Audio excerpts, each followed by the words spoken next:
Good morning. Excellencies, distinguished colleagues, the 24th meeting of the 53rd session of the Human Rights Council is now open. Excellencies, colleagues, we will resume the interactive dialogue. With your statement. We welcome the UN Secretary General Comprehensive Report and its recommendations to further the food system's resilience. Climate change and environmental degradation are intrinsically connected, exacerbating each other and increasing the risk of simultaneous harvest failures in major producing countries. They are already affecting food production security, access and affordability, and thus the full realization of the right to food. At the same time, unsustainable food production also drives environmental degradation and water scarcity. Effective climate actions and sustainable consumption and production patterns must be developed and implemented urgently. The multilateral system, together with all relevant stakeholders, especially the business sector, should decide and engage in coordinated measures in this respect. A rights-based approach to food systems transformation is imperative, as the first target of any climate action and nutritious food accessibility measure should be the rights holders. Women are the first victims of food scarcity, but children and older persons are also severely affected. The report mentions the armed conflict in Ukraine among the factors triggering the increase in the global food prices.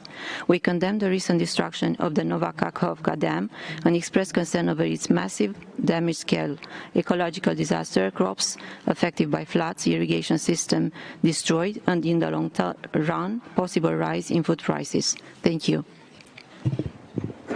Thank you. I now give the floor to the distinguished representative of Algeria.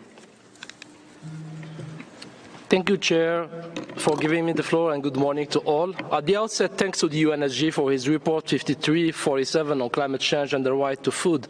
My delegation takes note of the recommendations contained therein. Climate change is a major threat to right to food. This right can be affected in many ways, including by decreasing crop yields, making food production more expensive, and disrupting food distribution. The adverse impact of climate change on the right to food is disproportionately felt by the most vulnerable, particularly in Africa. It is therefore imperative to redouble our collective action under the UNFCCC to address climate change based on the principle of common but differentiated responsibilities in order to protect the right to food for all and to leave no one behind, especially those people living under colonial or foreign occupation whose rights are often completely denied. Accordingly, we request the UNSG to take into account the views of these voiceless peoples in its upcoming reports and studies pertaining to human rights and climate change. Thank you all for your attention. Thank you. I now give the floor to the distinguished representative of Botswana. Mr. Vice President, we thank the Secretary General for her comprehensive report. Indeed, climate change poses a serious threat to humanity and is increasingly becoming an obstacle to the full and effective realization of the right to food. The intensification of droughts and floods continue to result in decreased crop yields, which is detrimental to the livelihoods of rural populations dependent on agricultural production. We therefore wish to underline that the urgent action is needed in addressing loss and damage in the context of climate change to respond to the concerns of all affected countries. In that regard, increased international cooperation and assistance in the form of financial, technological, and capacity support to the developing countries in their mitigation and adaptation efforts is of utmost importance.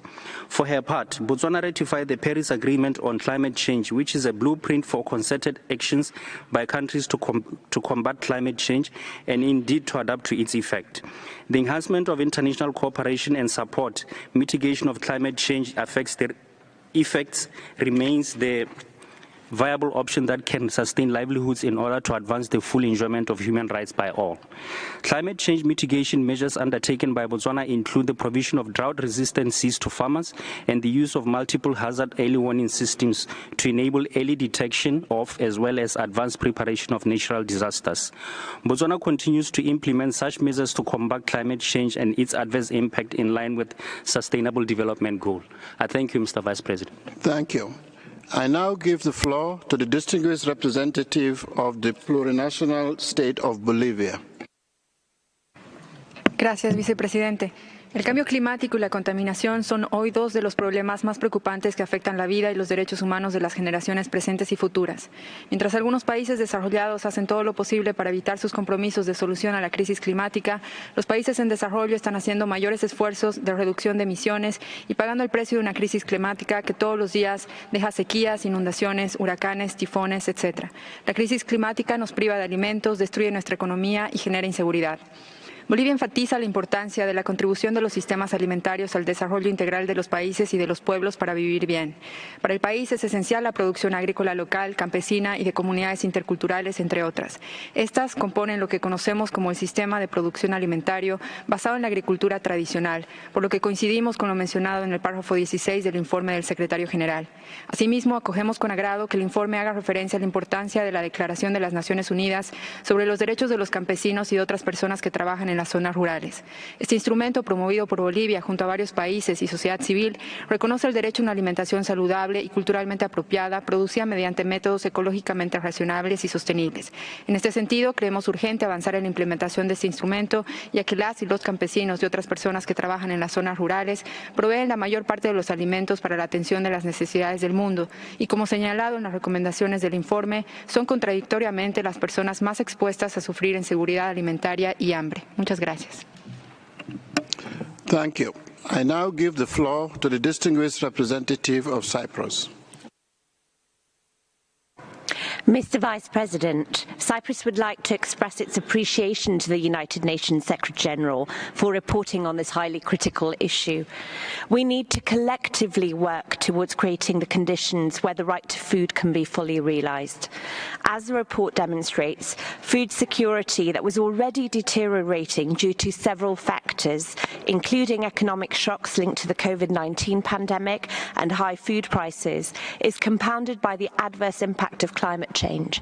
Furthermore, together with other factors, as also noted in this report, the Russian war of aggression against Ukraine has contributed towards food inflation.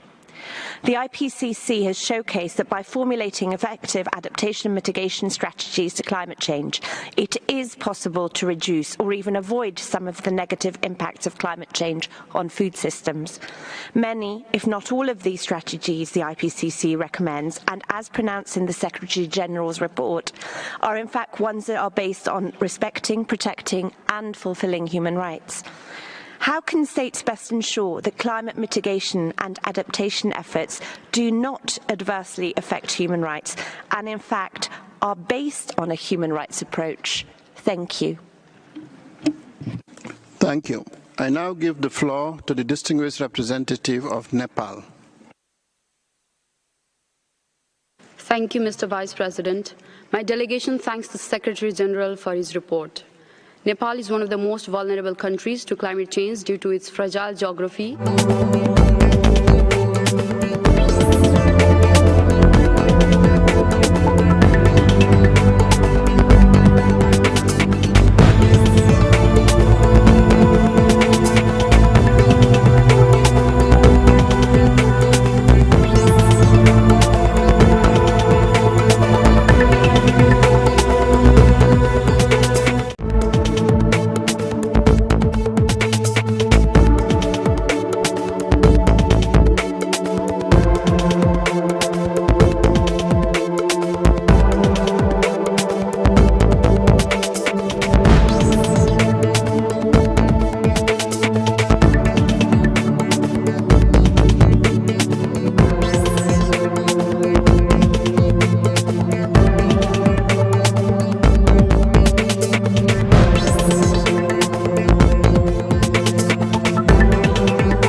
diferenciadas.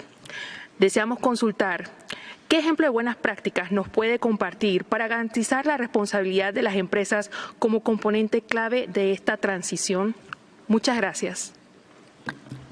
Thank you. I now give the floor to the distinguished representative of Bangladesh. Vice President, Bangladesh takes note of the Secretary General's report on the adverse impact of climate change on the full realization of the right to food. The government of Bangladesh has adopted a comprehensive whole-of-society approach to ensuring food security. Our Constitution recognizes access to food and adequate nutrition as a fundamental human right. We have adopted several policies in line with the SDGs of ending hunger and achieving food security by 2030. Despite remarkable achievement in agricultural productivity, our food security is facing challenges from climate change. Sea level rise and coastal erosion would put 17% loss of land surface and 30% loss of food production by 2050 in our country. To tackle the challenges, the government has already undertaken initiatives to mainstream climate change adaptation into National Development Plan as a key plan. As a global leader in adaptation, we are working on climate resilient agriculture and food systems. We have been funding research on crop types that are capable of withstanding both salinity and drought. Mr. Vice President, with a view to transitioning to sustainable food systems, the developed countries and international organizations, particularly the IFIs, must come forward to support the developing countries, in particular the net food importing ones, with finance, technology and capacity building programs aiming at simultaneously addressing the climate crisis and safeguarding the right to food. I thank you. Thank you. I now give the floor to Uganda via Zoom.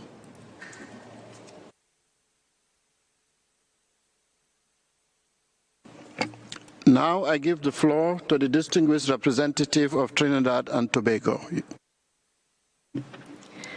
Thank you, Mr. Vice President.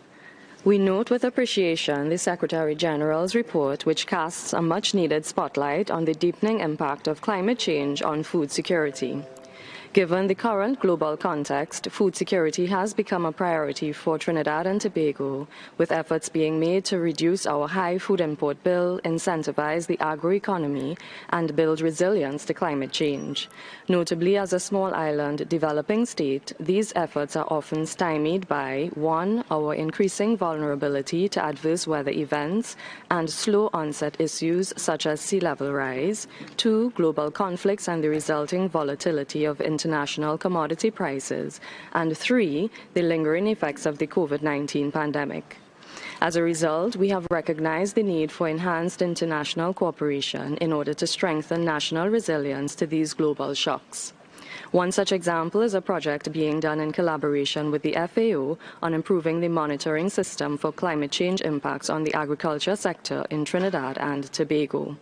In closing, Trinidad and Tobago echoes calls for increased climate financing, particularly for adaptation and loss and damage, as well as continued technical cooperation and capacity building as we align the transformation of our food systems with national climate action. I thank you.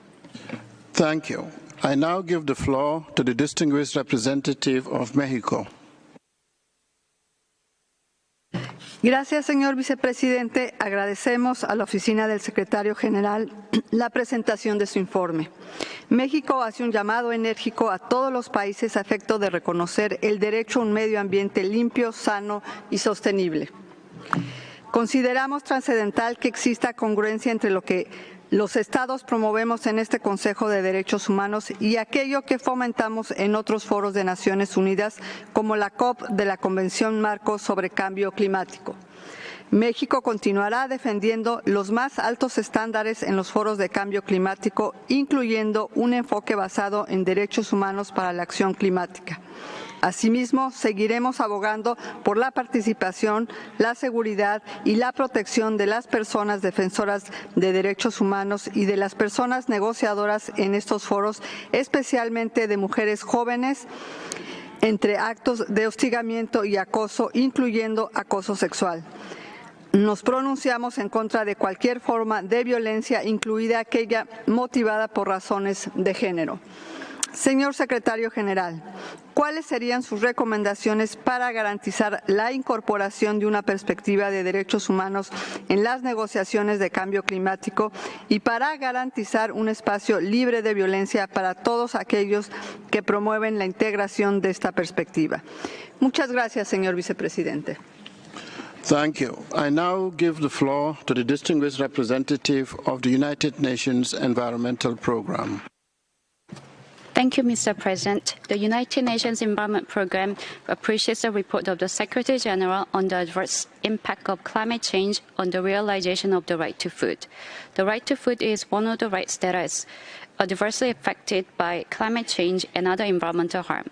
The realization of the right to food and the realization of the right to a clean, healthy, and sustainable environment are inherently interconnected. The recognition of the right to a healthy environment by the Human Rights Council and the General Assembly has prompted greater intergovernmental recognition of the importance and criticality of a healthy environment. In 2022, nations explicitly highlighted this right at the Climate and Biodiversity Conferences. Looking ahead, numerous opportunities exist to integrate the right to a healthy environment into other intergovernmental processes. These include the forthcoming climate conference, the Intergovernmental Negotiating Committee to develop an international legally binding instrument on plastic pollution, and the 6th session of the United Nations Environment Assembly. UNEP is fully committed to supporting states and other stakeholders in integrating and in implementing the right to a healthy environment for all. Thank you. Thank you. I now give the floor to the distinguished representative of Zambia. Mr. Vice President, we thank the Secretary General for his report on the adverse impact of climate change on the full realization of the right to food. Climate change, which has increased frequency and intensity of extreme events as drought and floods, is a great threat to food security. Zambia, like many other countries, has been experiencing adverse impacts of climate change, including an increase in frequency and severity of seasonal droughts, occasional dry spells, increased temperatures in valleys, flash floods, and changes in the growing season. These conditions have led to a reduction in food production. In order to mitigate these effects, Zambia has launched a climate change policy promoting climate-smart practices, such as promotion of efficient use of water resources, strengthening early warning systems and preparedness, and using remote sensing in mapping of drought and flood-prone areas.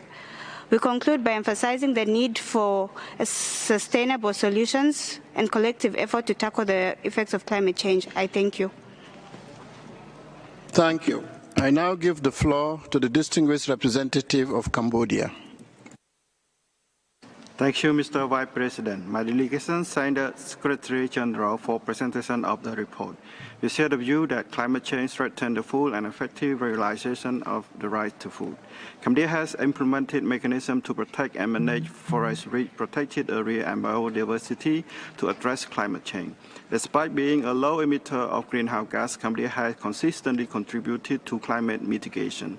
As the first country in ASEAN and second in LDC, Cambodia submitted a long-term strategy for carbon neutrality with the 2050 target to the UNFCCC and updates its NDC report with a 42% emission reduction goal by 2030. To address food crisis, Cambodia has identified 4 priorities for its 2030 food system vision: healthy diet for all, women and vulnerable empowerment,